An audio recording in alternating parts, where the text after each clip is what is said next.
It's kind of almost an axiom that humankind is a social animal. Um, but is it necessarily true? Some of my clients have said that they have found far greater pleasure living mainly alone than when they were living with others. And it makes sense. You know, when you're living alone, you're not having to compromise about everything from the temperature of the bedroom to what to eat, to when to get up and what to do. You've got a lot more control over your life. If you're working for yourself, there isn't all that office politics.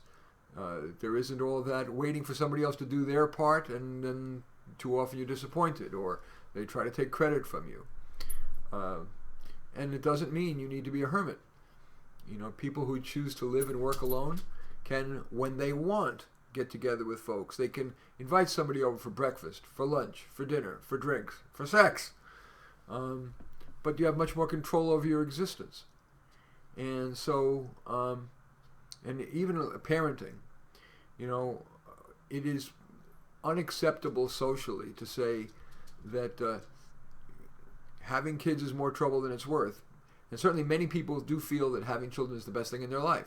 But a surprising number in the privacy of my office, the confidentiality of my office, who've had kids say that sometimes they regret it. It is a mammoth commitment of time, energy, and money.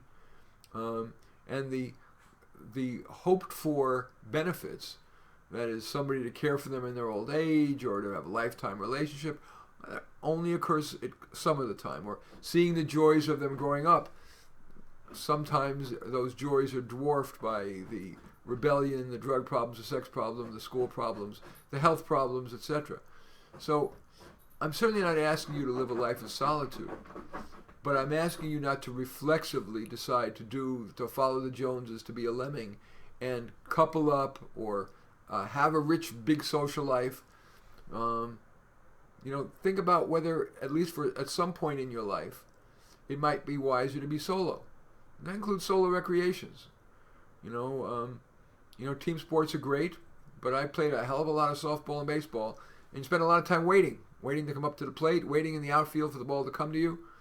Whereas if I do one-on-one things by myself, like hiking or shooting hoops by myself or with one person,